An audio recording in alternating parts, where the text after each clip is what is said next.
Psalm 78. Give ear, O my people, to my law. Incline your ears to the words of my mouth. I will open my mouth in a parable. I will utter dark sayings of old, which we have heard and known, and our fathers have told us. We will not hide them from their children, showing to the generation to come the praises of the Lord, and his strength, and his wonderful works that he hath done. For he established a testimony in Jacob, and appointed a law in Israel, which he commanded our fathers, that they should make them known to their children, that the generation to come might know them, even the children which should be born, who should arise and declare them to their children, that they might set their hope in God, and not forget the works of God, but keep his commandments, and might not be as their fathers, a stubborn and rebellious generation, a generation that set not their heart aright, and whose spirit was not steadfast with God. The children of Ephraim, being armed and carrying bows, turned back in the day of battle. They kept not the covenant of God, and refused to walk in his law, and forgat his works and his wonders that he had showed them. Marvelous things did he in the sight of their fathers in the land of Egypt, in the field of Zoan. He divided the sea, and caused them to pass through, and he made the waters to stand as an heap. In the daytime also he led them with a cloud, and all the night with a light of fire. He clave the rocks in the wilderness, and gave them drink as out of the great depths. He brought streams also out of the rock, and caused waters to run down like rivers. And they sinned yet more against him by provoking the Most High in the wilderness. And they tempted God in their heart by asking meat for their lust. Yea, they spake against God. They said, Can God furnish a table in the wilderness? Behold, he smote the rock, that the waters gushed out, and the streams overflowed. Can he give bread also? Can he provide flesh for his people? Therefore the Lord heard this, and was wroth. So a fire was kindled against Jacob, and anger also came up against Israel, because they believed not in God, and trusted not in his salvation, though he had commanded the clouds from above, and opened the doors of heaven, and had rained down manna upon them to eat, and had given them of the corn of heaven. Man did eat angels' food. He sent them meat to the full. He caused an east wind to blow in the heaven, and by his power he brought in the south wind.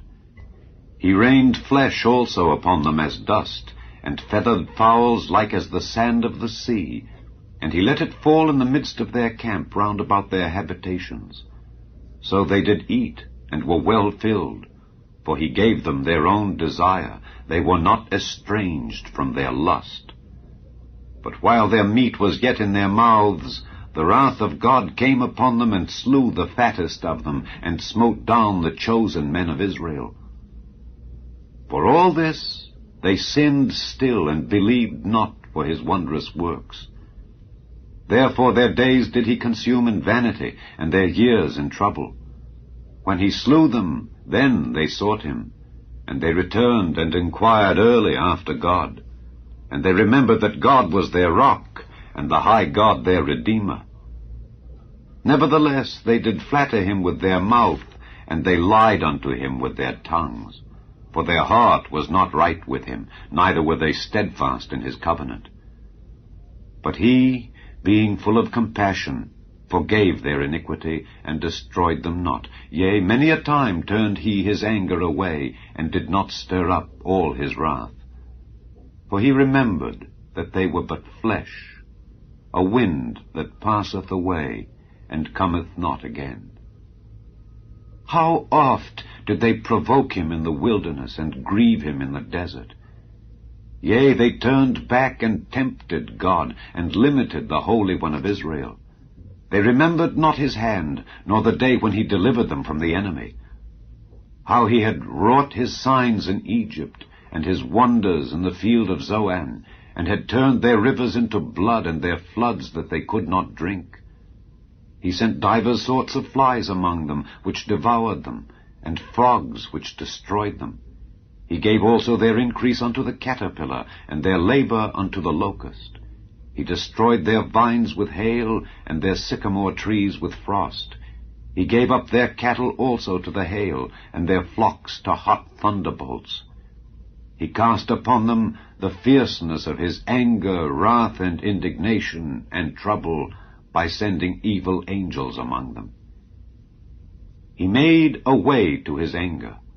He spared not their soul from death, but gave their life over to the pestilence, and smote all the firstborn in Egypt, the chief of their strength in the tabernacles of Ham, but made his own people to go forth like sheep, and guided them in the wilderness like a flock. And he led them on safely, so that they feared not, but the sea overwhelmed their enemies. And he brought them to the border of his sanctuary, even to this mountain which his right hand had purchased. He cast out the heathen also before them, and divided them an inheritance by line, and made the tribes of Israel to dwell in their tents. Yet they tempted and provoked the Most High God, and kept not his testimonies, but turned back and dealt unfaithfully like their fathers. They were turned aside like a deceitful bow. For they provoked him to anger with their high places, and moved him to jealousy with their graven images. When God heard this, he was wroth, and greatly abhorred Israel, so that he forsook the tabernacle of Shiloh, the tent which he placed among men, and delivered his strength into captivity, and his glory into the enemy's hand. He gave his people over also unto the sword, and was wroth with his inheritance. The fire consumed their young men, and their maidens were not given to marriage. Their priests fell by the sword, and their widows made no lamentation. Then the Lord awaked as one out of sleep, and like a mighty man that shouteth by reason of wine. And he smote his enemies in the hinder parts, he put them to a perpetual reproach. Moreover, he refused the tabernacle of Joseph, and chose not the tribe of Ephraim, but chose the tribe of Judah, the Mount Zion which he loved. And he built his sanctuary like high palaces, like the earth which he hath established forever.